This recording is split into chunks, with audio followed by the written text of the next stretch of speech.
Hello, everyone, and a very, very warm welcome to you all.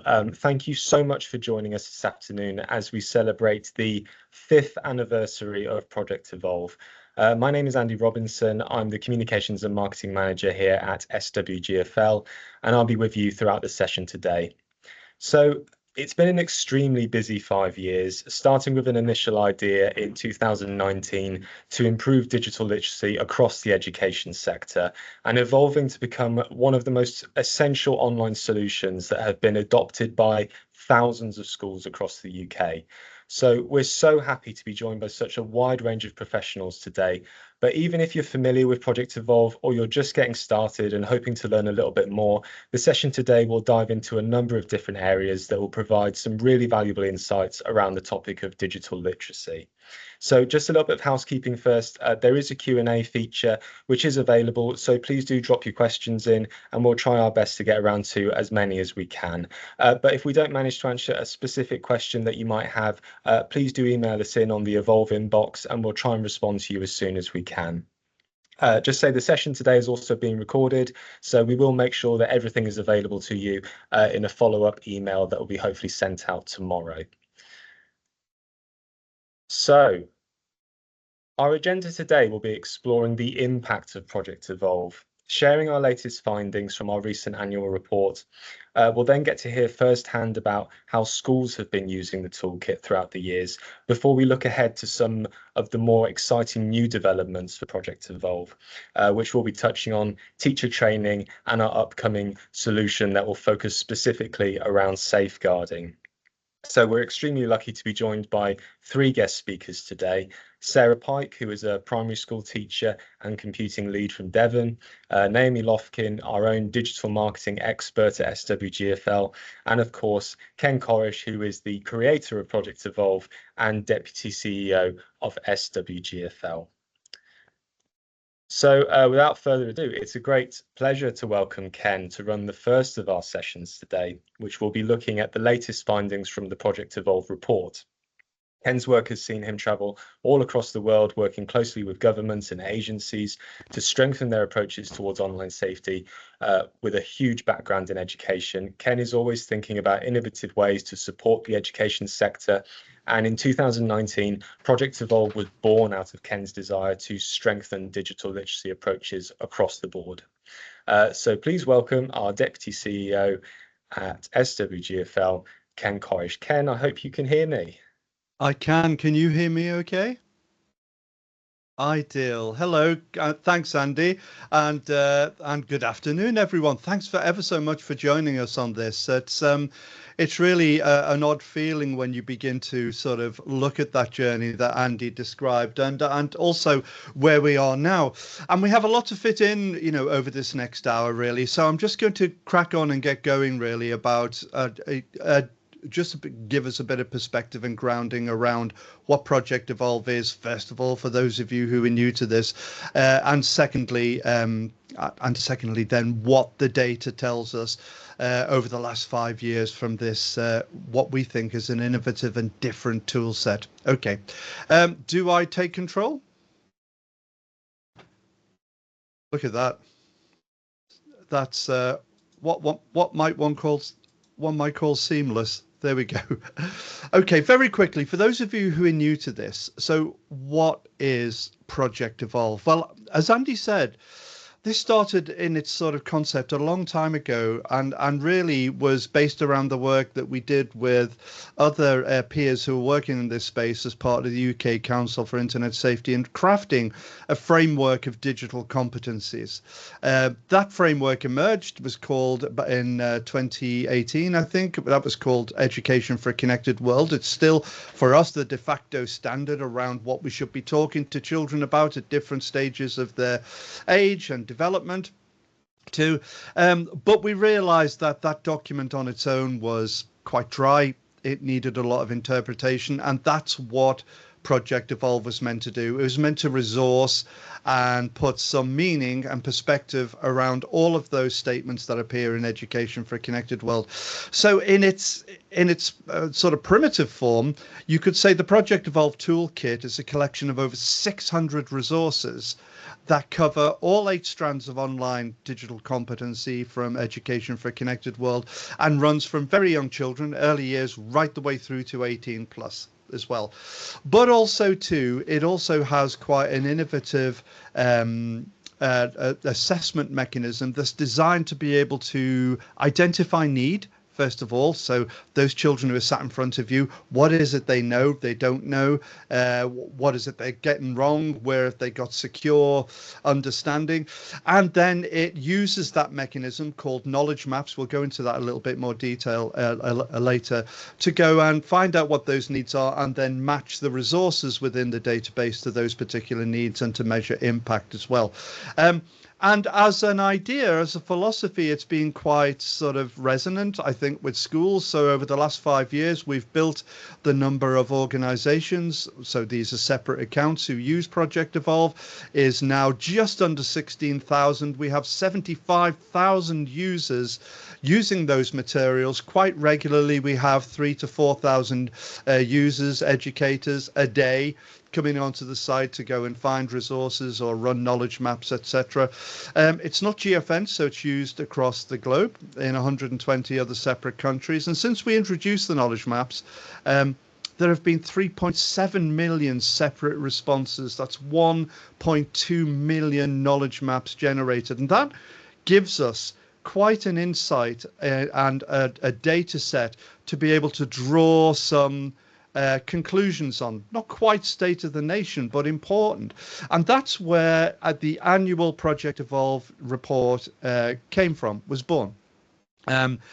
Every single year, Professor Andy Phippen, who some of you may know, he's a real voice and an expert within this particular space around online safety, digital competency, digital citizenship, digital literacy, media literacy, etc. He's been at the soul of these reports right since Project Evolve's inception. He's currently Professor of IT Ethics and Digital Rights at Bournemouth University, and it's really his work and insight in being able to take what is raw data from the Project Evolve database and begin to interpret it into patterns and trends that may mean something to us, and that may inform how we move forward with our work. So it's great thanks to Andy for being part of that.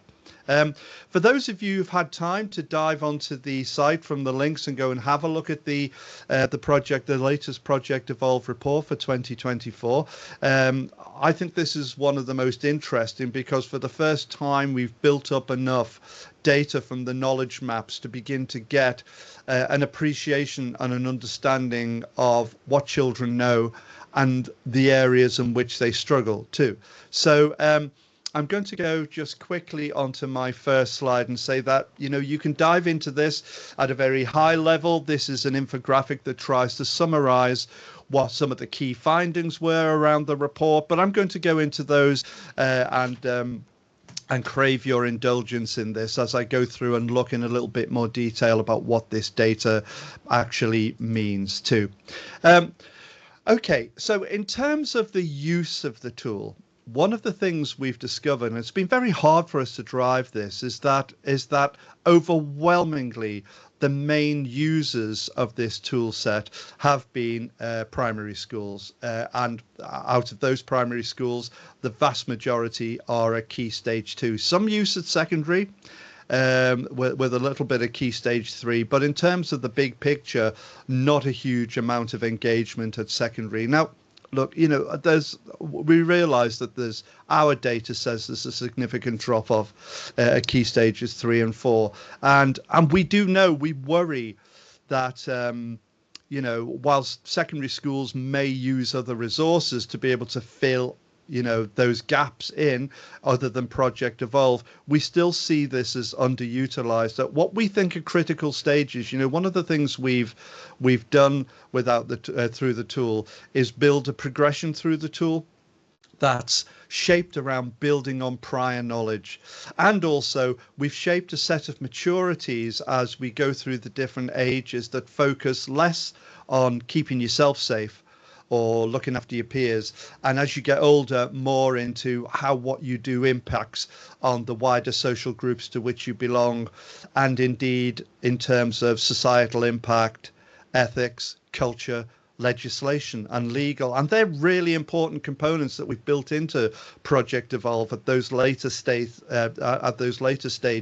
and they're the ones that we're not seeing getting developed. If you look at this particular diagram on the right hand side here, this will show you the distribution. So this is the proportional use of each of the various strands, engagement with the various strands at different phases. So phase 1's key stage 1, phase 4's key stage 4.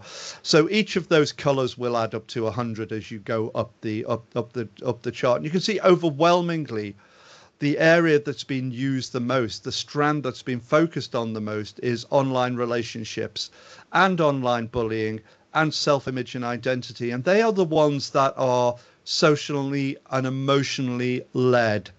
So they are ones that describe and immerse themselves in how technology impacts on behaviors, attitudes, self-worth, all of those different things, health, well-being, etc. And to a certain extent, they are the easier ones to deliver because perhaps they match to other existing curricula, like PHSE curricula, and are delivered through those. So they support those. So it may not surprise us that they are the ones that are delivered the most.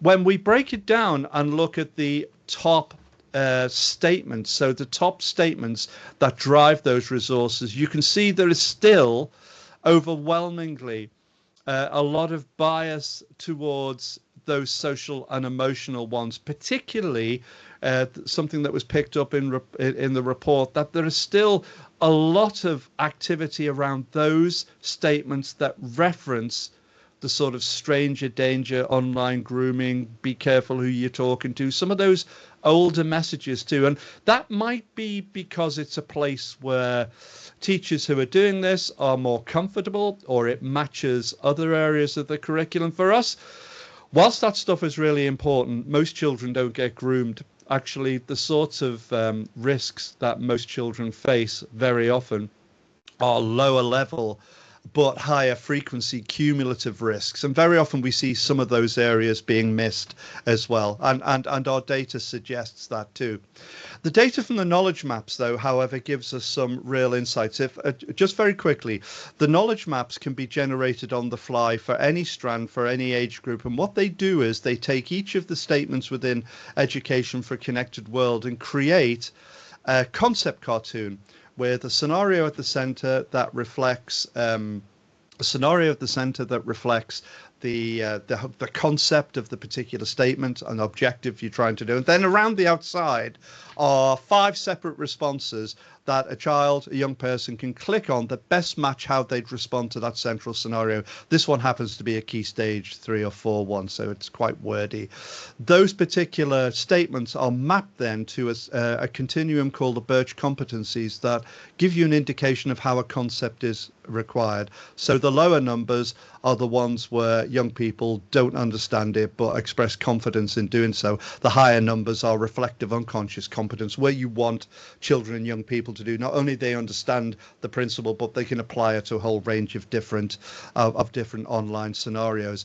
And when we look at the data through here, we can see the number of knowledge maps that are being created, again, have mainly been created where there's most engagement and activity around the tool, and they match almost certainly next to each other the aspect views. So they match the engagement, which is to be expected because we want people to use the knowledge maps to be able to determine which sections of the tool to engage with. So we know that it's producing that. And when we look at the average scores across all ages in terms of where the levels of understanding are, you can see it's hovering around those mid 3s. So we know that learning is moving between conscious competence, so emerging, and unconscious competence developing, which should give us hope. But these little shifts are, from a 3.5, let's say, to privacy and security to a 3.8 for health and well-being are significant because of the sizes of the samples that are engaging with this content too. So, just by looking at this in terms of the knowledge maps, we can see that the strongest strands are going to be health and well-being, copyright and online bullying. The weakest ones, though, surprisingly, are privacy and security, even given that there's been a huge drive around this lately in terms of driving cybersecurity and safer knowledge and safer behaviors within schools. We see a drop in that in terms of understanding. We'll have a look at what that looks like in a moment. There is, the standard deviation shows us the consistency of understanding. Privacy and security, however, has a higher variation, and that indicates different levels of understanding across the different groups there. But there is a strong and stable consistency in the areas that we think are being taught mostly and taught well, which are like health and well-being, self-image and identity. They show a consistently strong knowledge with narrow standard deviations in there. Just to reiterate what we talked about before, so this is a breakdown across those Birch competencies. So level 1 is the lowest one on conscious incompetence, right up to level 5, which is unconscious competence, secure unconscious competence as well. And whilst you can see that the distribution of understanding in those levels across each of the strands varies, there is still a significant number of children who display confidence, but not the capacity or the ability to be able to tackle or understand these concepts. And actually, this was something that was born from the 2024 Ofcom Media Use and Attitudes Report, which over the last couple of years, they haven't just been looking at, well, children can do this, children can't do this. They've been looking at and matching confidence with ability. So, you can say you've got the confidence to be able to tackle a particular online challenge or task, but do you have the ability? And they pulled together an exercise across trying to identify whether a profile, 2 different profiles, were real or fake. And they found that 20% of young people who tackled that task said they were confident, said they could do it, but were not able to do it. A further 10% said they were neither confident nor able. So we have some real gaps in this. And from our data, these are huge data sets, seems to bear that out, that in each of these strands, there is a significant number of learners who are struggling in being able to understand what we're beginning to acknowledge now are complex decisions, complex concepts that exist in complex social ecosystems as well. Which brings us to the point that we think that when addressing this, just choosing the easy stuff to teach all the time doesn't really, therefore, make the biggest impact in terms of achieving pragmatic and positive outcomes, or indeed empower children and young people to be able to use technology in a way that improves their life chances, increases their agency, makes them a more effective member of society. In terms of the rest of the data from the knowledge maps, you can see that so this particular one, we would anticipate if it were being used well, and remember, this is not definitive data because there's significantly more data from key stages 1 and 2, we'd expect the knowledge to grow as young people age across the key stages, because we'd want them to be building on prior knowledge. And this set of data suggests it isn't, which sort of raises concerns about the coverage of the subject at secondary education. Remember, based on our data, there may be other interventions in at secondary, but we don't know what they are, and certainly can't be able to deduce that. I've got some questions coming up, so I'm going to answer this one out loud. So, do you have any data information comparing student understanding, school policies and staff practices and behaviour? Yes, we do. And something that's in the 360-degree safe. So 360-degree safe is our school improvement tool for developing strategy. We know that young people's understanding and therefore the delivery of an effective digital competency curriculum improves when a school has effective policies, have effective staff development and staff practices. So the data from 360 underpins and underlines what we know from Project Evolve. It's a great question. Thank you very much for whoever asked that. And actually, that correlation is actually one of the conclusions from our recent 360 degree safe report as well. Here are the areas that young people struggle with. So you can see on the right, the ones that they get the highest scores in on the knowledge maps are those. And again, you know, they're ones that perhaps would be the easiest to teach, or the easiest ones to tackle, or the easiest ones perhaps to attempt to identify as being what children need. But look at the areas that are the more difficult areas. And I would say these more difficult areas, particularly at key stage 3 and 4, are the ones that young people need to know. The stuff around copyright and ownership, the stuff around app permissions, about privacy and security, about strategies for keeping personal information safe, around simple stuff like, if I lose my device, how do I get my data back?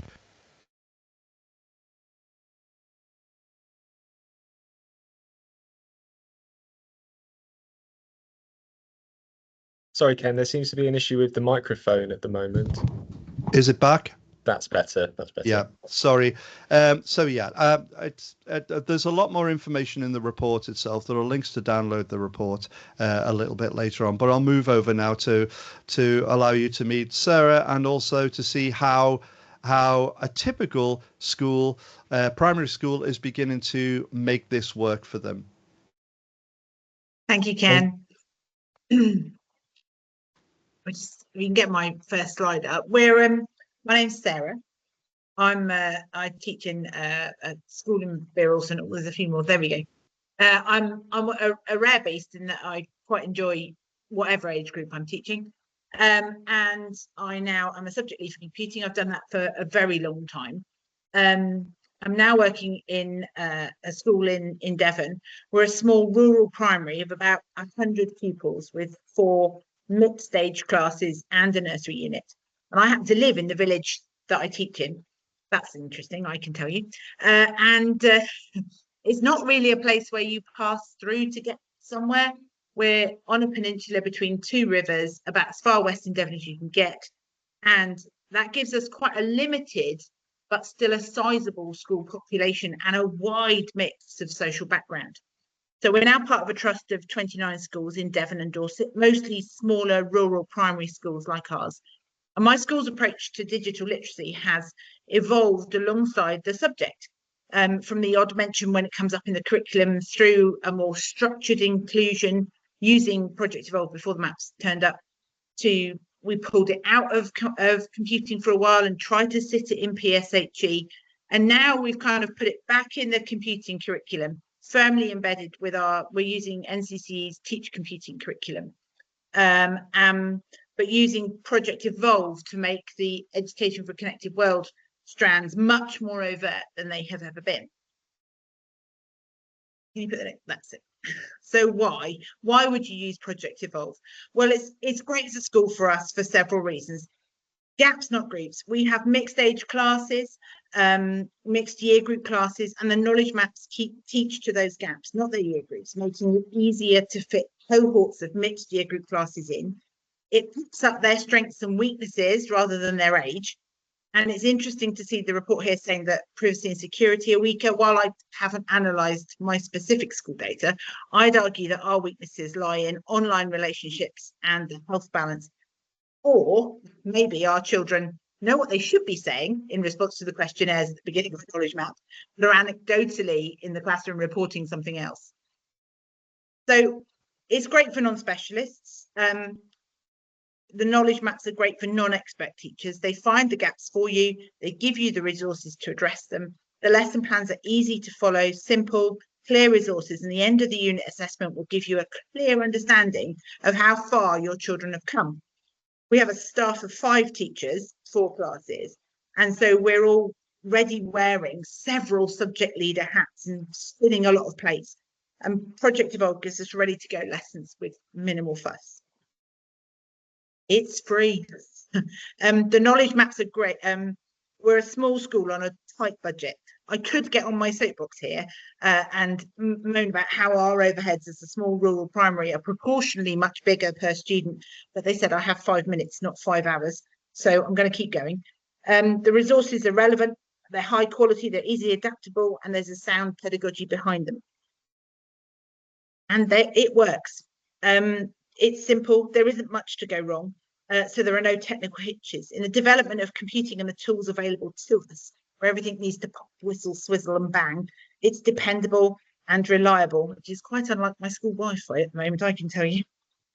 So how do we put it into our curriculum? Well, this is a bit technical. So we use the National Centre for Computing Education's Teach Computing. This is the Key Stage 2 front page on the teaching resources page. And as you can see where I put the arrow, they give you a curriculum map, which is great. And they say that they tell you in that curriculum map which ECW strand is prominent and which is covered in which unit. And so that brings you to this spreadsheet, and it's clear in its guidance. Click. Next one, Andy. And it's clear in its guidance. ECW is clear in its guidance. They use this spreadsheet.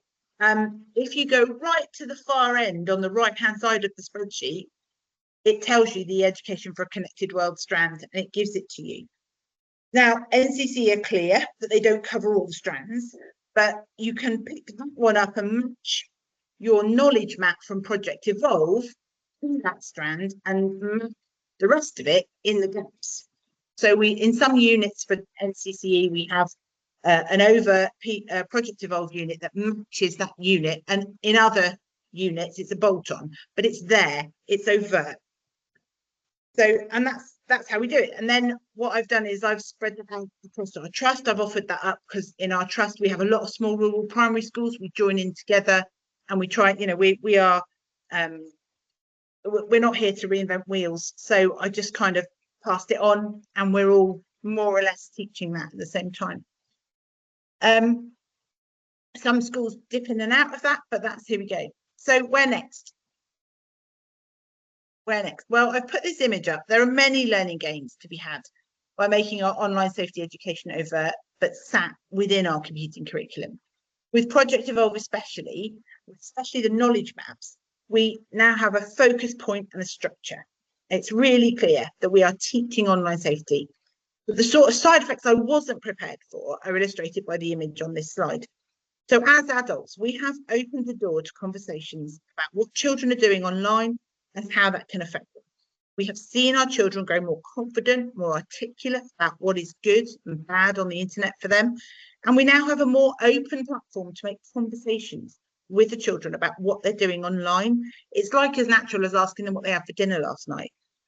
We're modelling them to adults that are interested and concerned about their online use. So we're modelling that people care about what they're doing online in the hope that they will take that home and start discussions with their parents. So we have good conversations about, for example, the latest piece of rubbish AI generated imagery they've seen and the influencers they watch, that sort of thing. It encourages them to talk about online experiences so it's normal, and that's before things goes wrong.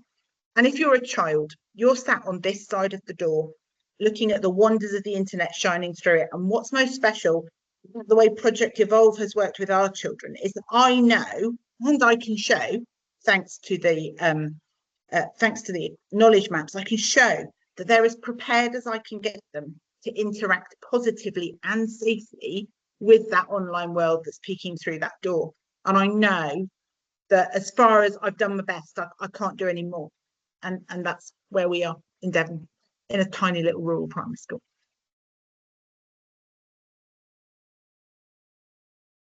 Thank you so much, Sarah. It's always great to hear how schools are navigating this sometimes challenging area. So thank you so much for that. So as well as student knowledge, we have also recently focused on strengthening approaches towards teacher training as well. Earlier this year, we released a brand new separate solution to support teachers with their understanding of the ProjectEVOLVE strands and work towards developing their own knowledge in several key areas. So to talk us through the newly released Project Evolve Edu is our digital marketing expert, Naomi Lofkin. Naomi has been a key driver in many of our products and services here at SWGFL, in particular our anonymous reporting tool Whisper, our assisted monitoring service, and of course our newly appointed Project Evolve Edu toolkit. So it's a great pleasure to welcome Naomi. Hope you're here and you can hear us, Naomi. Yeah, thank you, Andy. Thank you so much to everyone for joining us today. It's so great to see you all at our celebration, and I hope you're looking forward to looking ahead to the future of Project Evolve. Day in, day out, I see all of your posts on social media about how you're using the Project Evolve platform, and it's so wonderful to be able to speak to you today about our new online safety training toolkit. Andy, next slide, please. As Andy mentioned, Project Evolve Edu is a separate solution to Project Evolve. It was launched in February 2024 to support your online safety needs. This need is vital, as seen through recent analysis of the 360 Safe tool. Each year, analysis shows how online safety training is lacking. This year's Project Evolve report also showed how enhanced teacher training is needed. Together, both reports demonstrate where online safety education has improved, online safety training is yet to do so. And that's why Project Evolve Edu is here to help. At SWGFL, we understand that it can be really difficult to stay up to date with online safety training. Sometimes you can't make in-person sessions, and sometimes sessions aren't as cost effective, but that's why the solution is here. We believe that training is so important, especially as the online world develops and especially as we continue to see threats rise. I'd just like to show you how you can work alongside Project Evolve and how Project Evolve Edu works with the platform. Next slide, please, Andy. So you might be wondering, if you're already using Project Evolve, why you would need to use Project Evolve Edu. Well, the two platforms essentially do work hand in hand. Project Evolve Edu gives you the confidence that you need to delve into Project Evolve curriculum material. You'll see two similarities between the two platforms. Project Evolve Edu and Project Evolve feature the same modules, such as health, well-being and lifestyle, privacy and security, and managing online information. Essentially, Project Evolve Edu empowers you to deliver material to your students. The platform also allows you to stay up to date with relevant and trending issues. For example, you can delve into the Managing Online Information module within Project Evolve Edu to stay up to date with misinformation, something we've seen rise over the last few years. It gives you the confidence you need to be able to answer your students' questions. Next slide, please, Andy. So now let's look at Project Evolve Edu features. What sets Edu apart from other online safety training platforms is its flexibility, its innovation and interactivity. The platform features video modules and, like Project Evolve, also features knowledge maps where you can apply your knowledge to real life situations. The platform also features analytics where you can stay up to date with your progress, and your organisation's admin can also keep up to date with how your school is getting along. But what sets Edu apart from other online safety training platforms is its accreditation. And it's the accreditation that allows you to show how you're investing in professional development. This is similar to our other awards. For example, we offer the Online Safety Mark through 360 Safe, and the accreditation through Project Evolve Edu is similar. It allows you to show your community how your school is committed towards improving online safety and digital literacy. You can also use this accreditation to let us know how you're progressing through the platform. We always want to hear about your progress, so please do let us know through social media about the awards you have achieved. Thank you, Andy. So let's look at how you can access Project Evolve Edu. First of all, you can access the platform right now through our QR code. And whilst you're doing that, I'll tell you about our free preview and subscription option. At GFL, we try to ensure that our products and services are as cost effective as possible. And with Project Evolve Edu, this is no different. You can access the platform through our free preview. Our preview features the copyright and ownership strand, which allows you to explore video modules, knowledge maps, analytics, and gain accreditation. If you would then like to do so, you can then move on to the yearly subscription. This subscription is unlimited to anyone within your organisation who wish to improve their knowledge of the online safety world. With the yearly subscription, you can explore all modules and all features. And as I mentioned, what's best about this platform is that it's really cost effective, which we understand to be so important at this time. That is essentially Project Evolve Edu. I know that was a quick run through, but if you have any questions, I'm always here to help. And you can contact me through inquiries at swgfl.org.uk. Myself and our dedicated customer service team wish for you to have the best experience through using Project Evolve Edu, and we're here to answer any of your questions. Please do reach me after the event, and I will now put relevant links through the chat. Thank you once again for joining us today.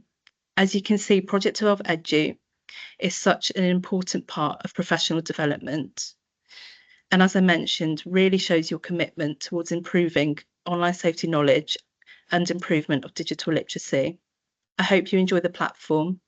I will now pass you back over to Andy, who will introduce our next section, which will look at another exciting addition to the Project Evolve family. Thank you. Thank you so much, Naomi, and we'll be sure to be sharing all those links in our follow-up email, which will be going out after the session today. So now we're going to be passing back to Ken, who will be speaking about some of our upcoming editions for Project Evolve and what new developments are on the horizon. Ken, you still there? I certainly. Okay, I'm pleased everyone can hear me. Thank you. Yeah. All right. Look, so there's always room for improvement, isn't there? And I've been tracking some of those discussions through as well, and the questions in the discussions. So we know there are some areas to tweak. Although it's been out for 5 years. We know there are areas that we want to develop. One of the areas is Naomi shared with you Project Evolve Edu, which was a sort of pedagogical training to help staff and people get up to speed with some of the concepts that you are expected to teach in Project Evolve. Project Evolve Safeguarding is a similar system to that, but is focused not on the teacher who's at the sharp end of delivering this to children in the classroom, but the designated safeguarding lead, the behavioural lead, the pastoral lead, who has to deal with some of these issues, as part of their interventions and protocols, as part of their wider safeguarding strategy. So in October, we will be releasing the video training platform, Project Evolve Safeguarding. This is specifically aimed, as I said before, at safeguarding professionals in keeping them informed, up to speed with all of the areas they need to know that are developing around their particular role in schools. It will have a similar look and feel to Project Evolve Edu that Naomi took you through. You'll have the ability to produce briefing sheets to inform other colleagues. You'll have the ability to be able to accredit as well your own learning using knowledge map systems that are similar to the ones that we've developed in Project Evolve too. So keep an eye out for that. That will be appearing soon. Andy, could you advance on there? Yeah, so you'll find information around that around Project Evolve Safeguarding. Thanks, Andy. Okay, look, somebody asked me to think, well, if you had all the money in the world, and we don't because we're a charity, and we'll talk about that a little bit later, but if you had all the money in the world and you were going to improve sections of Project Evolve, what would you do? Before we get onto this, I'm just going to address some of the questions that came through because these are things. We know one of you raised the questions around parents. and how does it help parents in maintaining the guidance. So Project Evolve hasn't been developed directly to engage with parents, number one. It's been designed to support schools in delivering that. It also isn't, as many feel it should be, but it isn't a curriculum.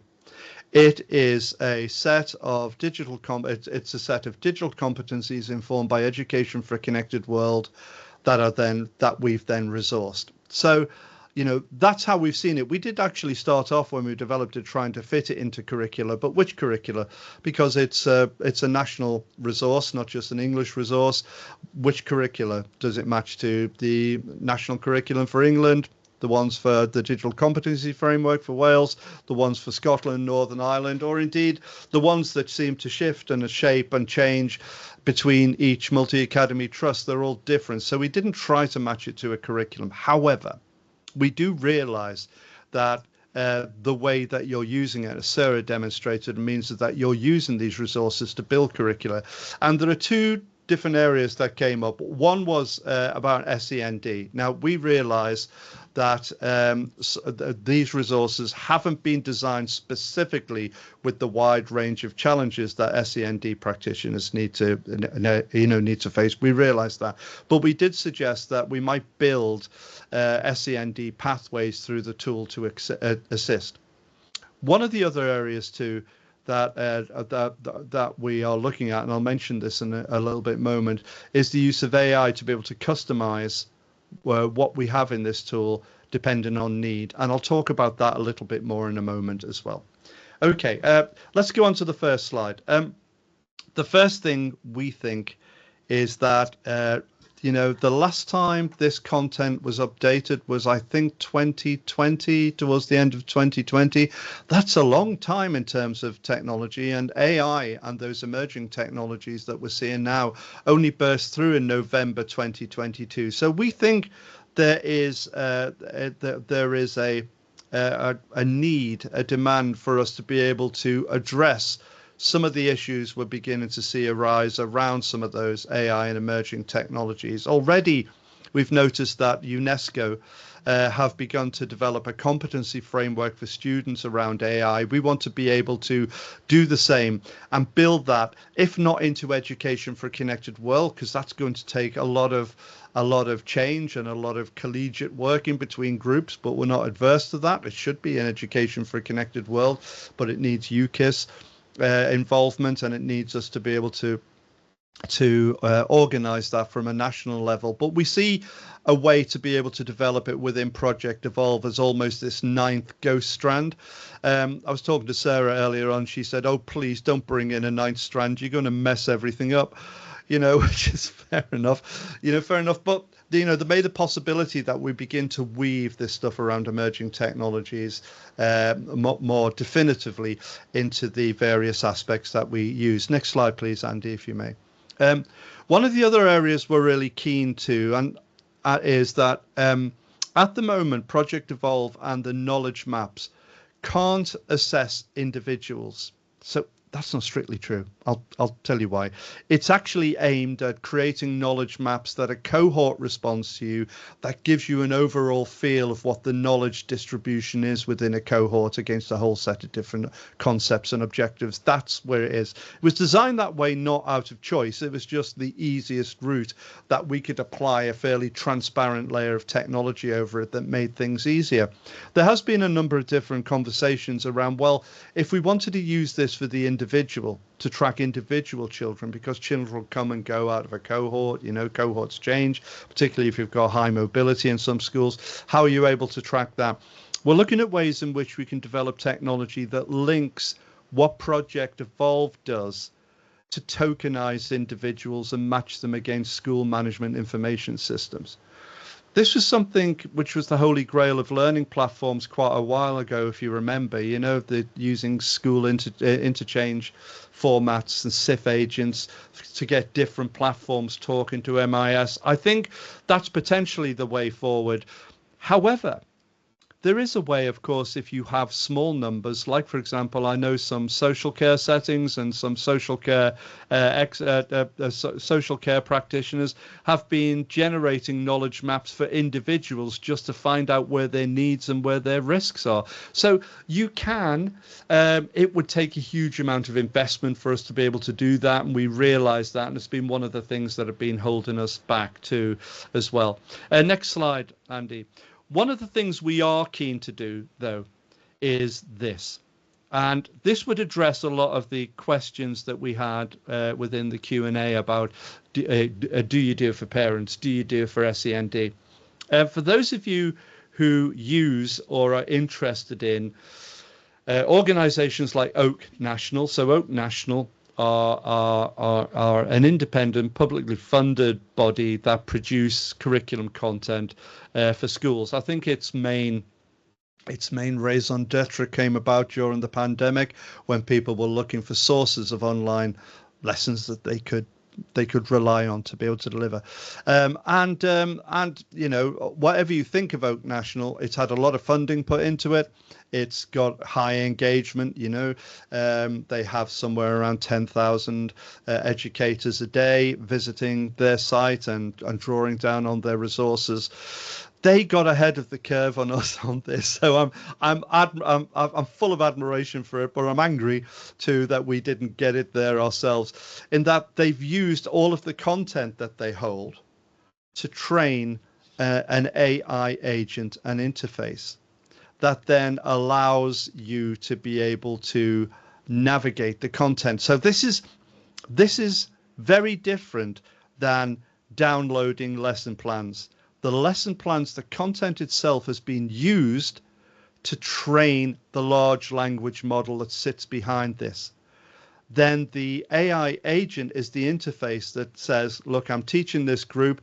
They know this, but they don't know this. They're this old. We've already covered this stuff. I wanted to include these things because we've had issues with them. Can you generate a lesson for me specifically? And it will go through a whole set of questions to ask you, and then actually customize a lesson plan, a set of slides and learning materials based on the content it's been trained on.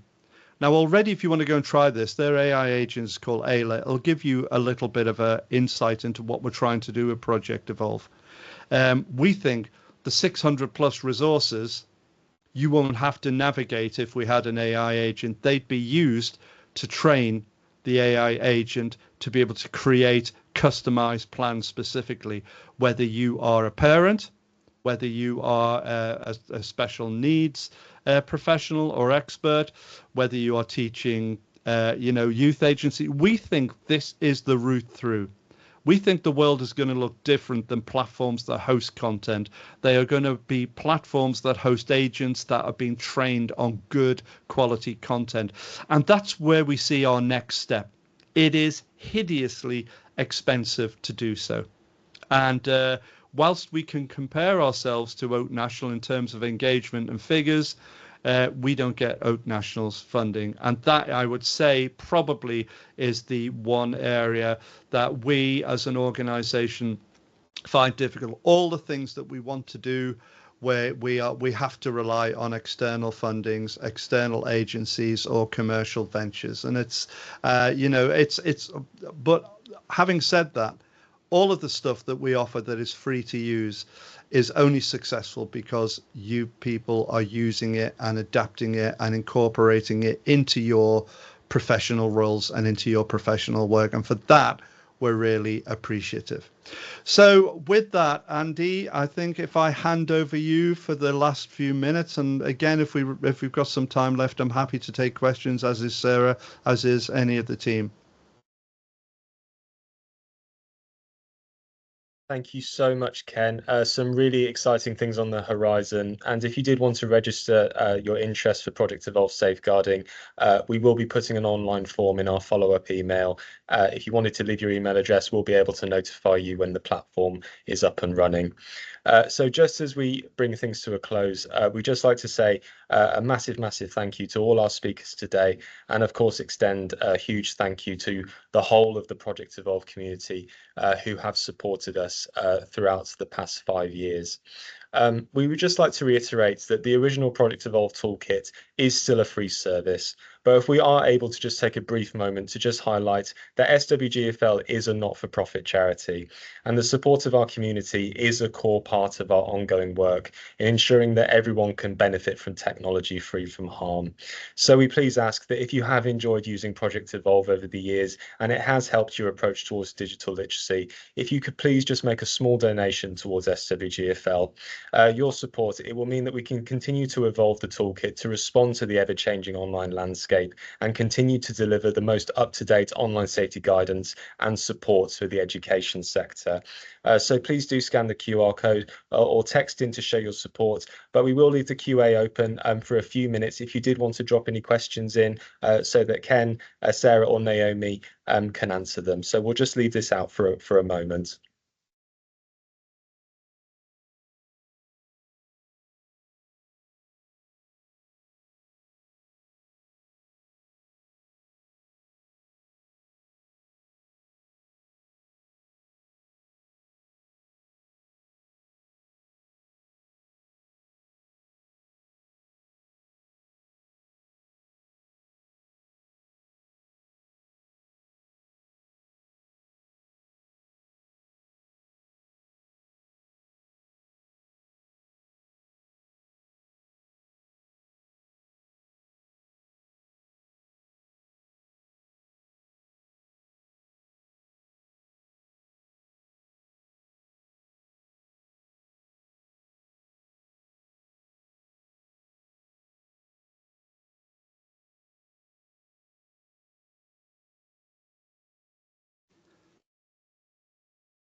Hi everyone, I'm just reading down the questions. If you do have any questions, I'm quite happy to take those through the Q&A.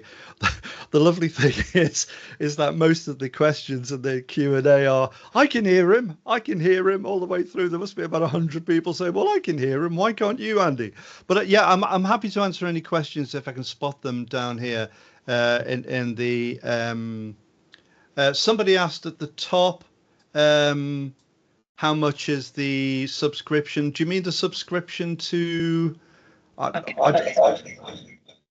Yeah, I don't know which subscription you mean. Claire asked 16 minutes ago. Thanks, Ken. I'm happy to answer this one. So I think the question about the subscription, put my camera on, that was for Edu.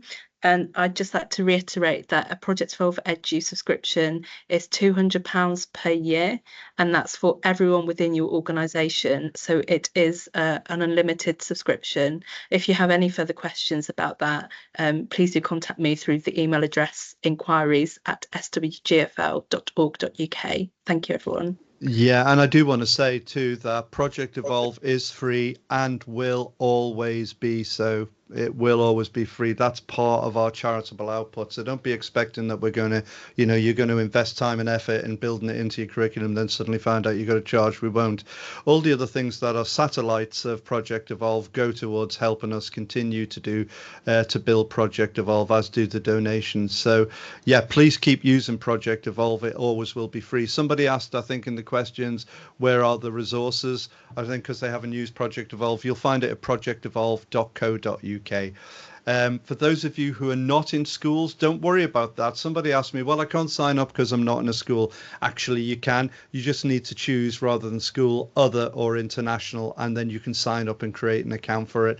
Well, as I said, we have lots of different organizations globally who use this. It isn't geofenced.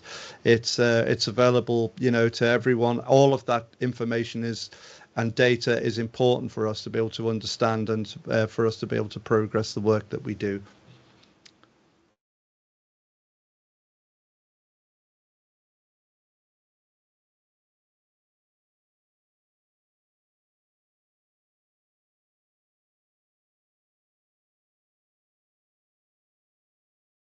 Thank you so much, everyone. So I think the questions have slowed down a little bit now. Just from my side, a massive apologies for my microphone mishap. I'm reading the comments myself, so it's about that. But just to say a massive thank you once again for everyone who's joined us today. We will be sending that follow-up email, so please do keep an eye out for it. But please do enjoy the rest of your day. We will leave the meeting running for a few more minutes as well. But have a good rest of the day, and we'll definitely see you at our next event. Thank you.